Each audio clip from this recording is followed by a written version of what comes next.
Hey traders, Nick Shaheen recapping the day. It is November 13th, Thursday, 2014. Scoreboard, very confusing. Um, the Dow is up 0.23. The SPX is flat, well, up 0.05%. The Nasdaq is up 0.43%. And the small caps down 0.93%. And today a lot of important things happened. Mainly is that coming into the pre-open we had a very bullish setup. In fact, let me zoom out. This is the S&P. The high overnight was an all-time high of this is the ES 2043.75. So the SPX would have been much higher than that. In fact, right after the open, the SPX, why don't we show the SPX right here so we can relate to what most of you look at. Computer is running slow because I put it through the ringer. 2046 was the high of the SPX. And then it let it go all the way down to 2030, 16 points. Even though we closed flat and people feel that they closed bullish, I disagree. I look at it the other way. We were here and we almost lost it and then some. And more importantly, small caps lost it and never recovered. So okay, why? Why did we run up here? Big reason why. Actually, let me zoom out on this is the Nasdaq. Big run up. But look, if you take this and overlay, this is Apple. Apple had an incredible day, up 1.4%, but it was up more than that. The high on Apple was 113.45, way into resistance territory. I'd be interested tomorrow how I'm going to update you on the levels for Apple. Did they push out, meaning the shorts, or are they going to hold their line trying to bring it down below 111 tomorrow? So we'll see. And today I thought when it was up here, I said it was going to, I could make an argument for lower to 112. I think 111.9. So it came to 112 and change. Although it didn't reach my level, but it definitely broke down to mysteriously run back up and challenge the highs and then broke down again. So something is going on with Apple. Either big money is using it to profit off of this and that, or there's a headline coming that nobody knows about, or something's up. I'm not sure what's going on. Regardless, I'm not trading it. I'm not shorting it. I did actually trade it today. I take that back. You saw my note. I bought puts in Apple. And I went out into December and I bought into money puts. It's a big investment, but I feel like I can monetize it and get out of it with a small loss should I be wrong. So far it's green. And I did not cash it in. So anyway, that's the Apple story. It looks like the Apple story was a Nasdaq story. If you take the day from here on out, you can overlay Apple's action. Watch, drop, increase, drop, increase. Okay, drop, increase, drop, increase. Drop, increase, drop, increase. It is exactly Apple. It was all Apple. Without Apple today, these markets will not be green. I have no doubt in my mind. No doubt. Absolutely no doubt. And you know why I know that? Because the small caps were very red. Okay, that's the deal. Oil, incredible lows. Look at these breakdowns in oil. Almost 4% down. Almost 4% down. That is incredible. Let me put the 1 year up. Remember I said it needs to hold this level? Well, it not only did it not hold the level, it crashed way below it. This is a crash, 4% in 1 day. I remember I said that it may need, this will be another test area. Well, we're so far from it. For oil, let me, since I am on oil, I'm going to be, whoopsies, wrong click, right here. Oil is a story to be told here. I'm going to have to zoom way out into customize. What did I do? 4 years. Let's do 4 years weekly. Let's do 5 years. It's not wide enough. This is a 4-year low, by the way. Okay, 5 years. This was the 4-year low that we were at today, right here. and I drew a line the other day and I said it needs to hold it. Well, we broke through it, and now we are at in danger of reaching the 5-year area low that I mentioned earlier. So another $5 to $10 lower. So it looks like a hard reset on oil. This is incredible. So this is big news for the whole industry. I mean, for everything. So I don't know if it's positive or negative or how the markets are going to interpret it. I mean, it should be positive, right? More money in our pockets. If I go fill up, pay $30 instead of 50, now I have an extra 20 bucks. I find myself extra. Maybe I go for an extra cup of coffee. So, but what does that say about growth? Is it because better technology is using less oil? I'm not sure. So decision is still out on this one. So let me zoom back in on this one, oil.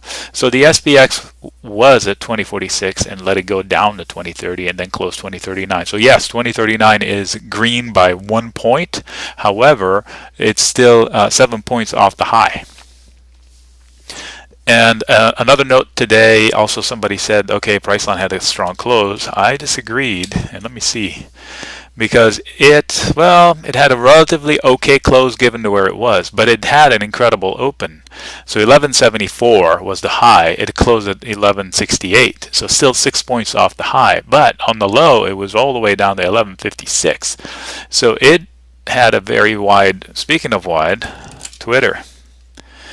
Can you imagine that? Chasing it at $44 and then it coming down 6%? 6% down to 40. Now it's 39 and change. So everybody chased it yesterday. It's lost money today. Alibaba, same story. You can see it upper right hand corner of my chart. Let me see if I can zoom out. 120. Closed at 114, down 3%. It was up to 120 from yesterday's close, and now it closed at 114. Still bullish Alibaba long term, not bullish Apple short term. Long term, Apple will be just fine. Still short Tesla. Let me show you Tesla, and I'll tell you why. Okay, this is Tesla. Incredible run to $256 almost, right up here. Then almost lost it. Then recovered. Then almost lost it. Tried to recover and then lost all of it. With more time, Tesla would have closed under 250 today. I have no doubt in my mind. And I'll bet you tomorrow is, if the markets don't run, Tesla will be hurt. We'll see. Baba was up here. I'll replace it back there. Okay, so I have a few notes to cover today. I guess I needed to do that. The good note today is Google, right? Why? It was not treated as a momentum stock. Well, momentum stocks, let me run through a few of them. Alibaba down 2.8%, Netflix down 1, Baidu down 2.2, 2.3, LinkedIn down 0.6, Twitter down 0.6, down almost 6%, not 0.6. Okay, and let me see, scan through more Momos. Yelp down 4%, Zillow down 4%, GoPro down 0.5%. Okay, so Momos are hammered, and what's the good news? The good news is that Google is not treated as a Momo today. That is volume. As a matter of fact, I had an interview today asking me my opinion about Google. The article will come out soon enough. You'll read it. And I told him, there's nothing compelling me to go long, buy it, but I can go long it, and it's ideal for iron condors right here. So I'm going to set up some sort of a credit put spread, but I'm waiting for these markets. I don't want to set up a credit put spread and markets sell off. And I have enough shorts. Maybe I'll do a credit call spread in it or in the RUT. Anyway, the RUT trade that I mentioned recently is green now. I wanted to set it up for the portfolio on the market strength this morning, but I chickened out of it. So actually, I tried to do it, and it didn't give me the published premiums, so I didn't post it because I didn't want to give you fake premiums. So anyway, maybe tomorrow. Google, good news today. Even though it's down, it held up. It did not trade like a momentum stock, and that is good news for Google. So the Alibaba, some people are seeing some downside. I think long term will be just fine. The one major point of today is that all the eggs are in one basket, so to speak. Everything is riding on the Apple run today. What happens if that Apple cracks? Apple. That egg cracks. What happens? We are pretty high. I made a joke today. I don't know if you watch cartoons. Wile E. Coyote runs after the Roadrunner, and then sometimes he runs off of a cliff and doesn't realize it until he takes like 5 or 6 extra steps, and then he looks down and there's nothing underneath him, and then whew, he falls, right? So are we at that point? I'm not sure. I think we're hanging a lot on a few.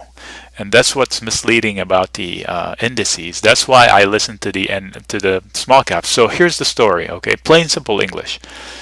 Who ran first and highest? The small caps led us up. 2013 was incredible for the small caps. And then they corrected first, right? First they corrected, and they corrected deepest. They went down 13%, whatever. So they corrected. They were the first to correct, dragged the markets with it. And then 2 days before the markets turned around, they turned around in big force. So they stopped the correction and reverted and bounced first and hardest. And now, on a green day, they are down the first.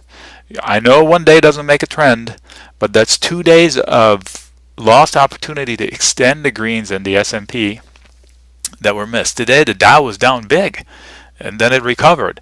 But let's look at it in pictures. But this is pretty important to listen to the canary in the coal mine, so to speak.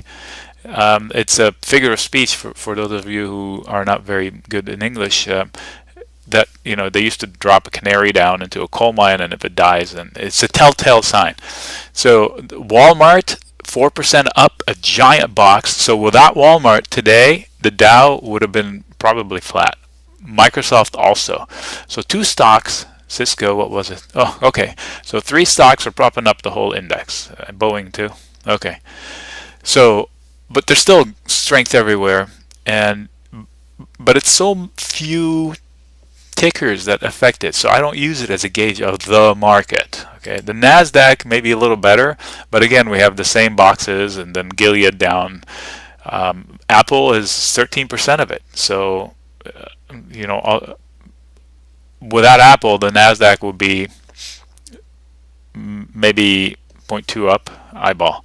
Okay, the Russell, look at the Russell. Everything is red, pretty much. Industrials, energy, materials, financials are split. There's some strength in financials. IT, all red.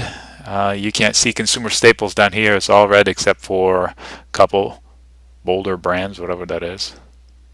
Sanderson Farms, I don't know them. Utilities are all red except one. So, some satellite companies are green. This is a market, 2,000 stocks. That's a big basket. I can say the market was up if I'm looking at this.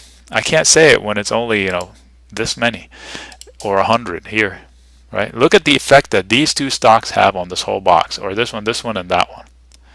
That's huge, right? 4% up with this size box, almost 2%. Well, 1.5% at one point. At one point it was 1.9% or something plus. So that's a big box, right? Big effect. Keep that in mind when they say the market was up. It doesn't mean anything. Just slice it. Look at it. What was up in the market? Why was it up? Okay. So let's look at trends. Let's zoom out. I showed you the intraday. Right, let's zoom out. And by the way, bonds were up today. At one point they were down, and rates at one point they were up, and then they closed down. Bonds up, rates down is bearish markets, and that's what happened today. All right, so we're looking at the SPY. Remember yesterday? Let's zoom in. Yeah, I'll zoom in to make it a little more visible. 6 months. Okay. Remember yesterday I showed you that we had pretty high steep wedge, and then this was a new thing. First of all, it was red. Second of all, it was below this, so it was a new low. Today we broke the habit. We closed higher than yesterday's, but with a massive doji. Remember, doji means indecision. So tomorrow the move should be sizable. Up or down is a coin flip. So we either gap up or gap down tomorrow. It's a possibility. Or we have a big candle up or down. I'm not sure. We need a headline to be up, I think, but that doesn't mean anything. Okay, so if you draw, I tried to put like a trend on top of the S&P. We got 4 candles touching the top. So I'm just trying to see what's the most logical place to go from here without new headlines, without new, no, take that back, without new fundamental catalysts. Headlines will move any which way, at any point in time without new fundamentally driven catalysts, up or down, right? There's low oil, some QE announcement that come out.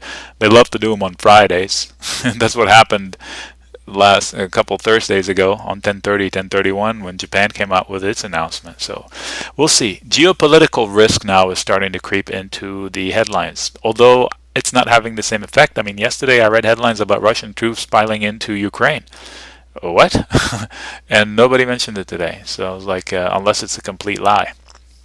So volume today was sizable compared to yesterday's candle. It's about the same size and closer a little bit to the moving average, the 10-day moving average, meaning the average of the last 10 days. So that's the story on, I like to look at the 1 year, I don't know why. So if we look at that, and let's look at the IWM, which are small caps. It's an important thing. I showed you that yesterday and I said I drew the green line, I drew this line. There are lines in the sand and the last two candles have kissed this level right here. It's not scientific, but it is, it kind of like closest to all of the tops and the play around the tops. But for some reason I drew it there. I'm going to zoom out and see why.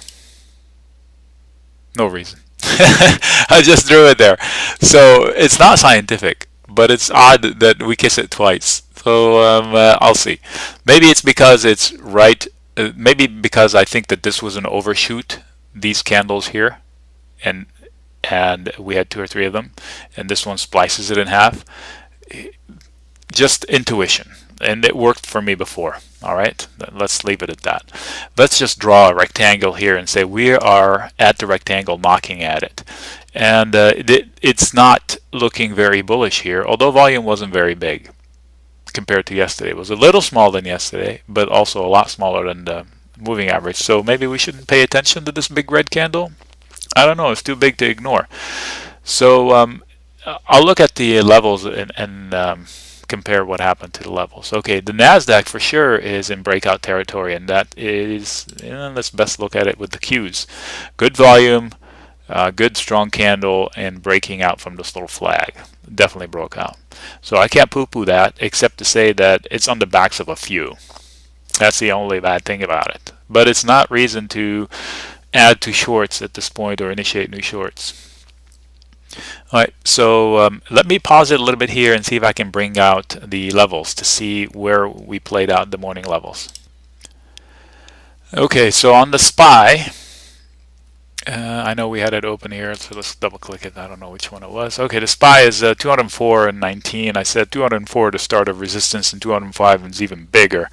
So it's still at resistance territory. And as far as RUT, I said, the bears have backed up a little bit, meaning they've backed down a little bit.